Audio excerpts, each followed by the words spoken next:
بسم اللہ الرحمن الرحیم۔ السلام علیکم دوستو آج ہم سید الشہداء کے قیام کی وجوہات بیان کریں گے۔ اگر آپ قیام نہ فرماتے تو تمام دینی ادب و رسوم کا خاتمہ ہو چکا ہوتا۔ اگر وہ داعیے حق و حقیقت، وہ پیشوائے بے مثل سیاست، وہ نابغائے عظمت و بزرگواری دشمن کے سامنے تھوڑا سا بھی سستی کا مظاہرہ کرتا تو آج دنیا 1 ارب سے زیادہ کلمہ گو مسلمان نہ ہوتے جو اللہ کی توحید اور محمد مصطفیٰ صلی اللہ علیہ وآلہ وسلم کی رسالت کی گواہی دے رہے ہیں۔ 14 صدیوں سے علماء، عقلاء، سیاستدان اور دانشور امام حسین علیہ السلام کی اس سیاست کو خراج عقیدت پیش کرتے آ رہے ہیں۔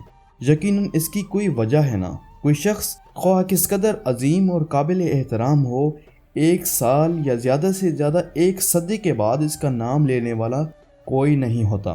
حوادث زمانہ اس کے روحی آثار کو مٹا دیتے ہیں۔ مگر کیا کہنے حسین علیہ السلام تیرے، تو نے آج سے تقریباً 1400 سال پہلے اپنے پاکیزہ خون سے صحرائے کربلا میں جو انمٹ تحریریں نقش کی ہیں، وہ آج بھی دنیا کی نظروں کو خیرہ کر رہی ہیں۔ دنیا میں کئی عظیم انقلابات آئے، چنگیز و افغان و ہند اور نجدیوں جیسے فتنے رونما ہوئے، صلیبی جنگیں معرض وجود میں آئیں، نام نہاد مسلمانوں اور غیر مسلموں کی یلغاریں ہوتی رہیں، مگر تیرے خون کی تاثیر کو ذرہ برابر بھی کم نہ کر سکیں۔ ہاں، مگر وہ انقلاب کامیاب ہے جو حسینی مکتب سے مضبوط رشتے میں جڑا ہوا ہے۔ روئے زمین پر رہنے والے حق پرست مسلمان، خواہ وہ شیعہ ہوں یا سنی، اپنی اس عظیم پیشوا اور امام برحق کو خراج عقیدت پیش کرتے ہیں اور فضائل آل محمد کے ذکر کی تجدید کے لیے کسی قسم کے خرچ کرنے سے گریز نہیں کرتے۔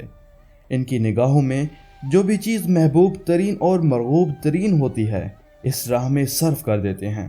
اپنے پیشوا کے بارے میں ان کے یہ جذبات، یہ قدردانی اور سپاسگزاری اس لیے ہے کہ اگر یہ دور اندیش پیشوا اور رہبر فرزانہ اپنے مقدس خون کا نذرانہ راہ اسلام میں پیش نہ کرتا تو یہ ملت محو اور نیست و نابود ہو چکی ہوتی۔ حضرت سید الشہداء نے اسلامی تعلیمات کی روشنی میں جو ان کے نانا نے تعلیم دی تھی، اچھی طرح یاد کر لیا تھا۔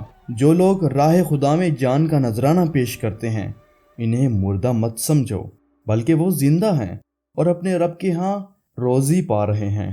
سورہ آل عمران آیت نمبر 169۔ حضرت امام حسین علیہ السلام کو یقین تھا کہ وہ گھاٹے کا سودا نہیں کر رہے۔ دنیا کی اس قدر اہمیت نہیں ہے کہ ایک خدائی فریضے کی تکمیل میں سستی کا مظاہرہ کیا جائے، اس لیے وہ مصمم ہو گئے اور پختہ ارادہ کر لیا کہ مظلوم اور ستم رسیدہ معاشرے کو ظالموں اور ستمگاروں کے چنگل سے نکال کر ہی رہیں گے۔ انہیں معلوم تھا کہ حق اور حقیقت کی راہ میں فداکاری موت نہیں بلکہ ابدی زندگی ہے۔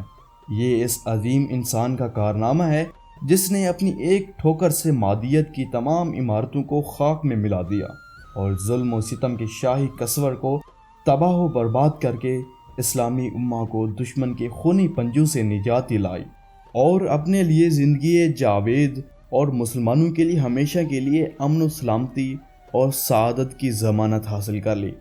14 صدیاں بیت گئیں، مگر نام حسین اور کارنامہ حسینی نت نایا ہے، زندہ ہے، تابندہ ہے اور پائندہ ہے۔ مذکورہ عرصہ سے حسین علیہ السلام کے نام کی مجالس برپا ہوتی آ رہی ہیں۔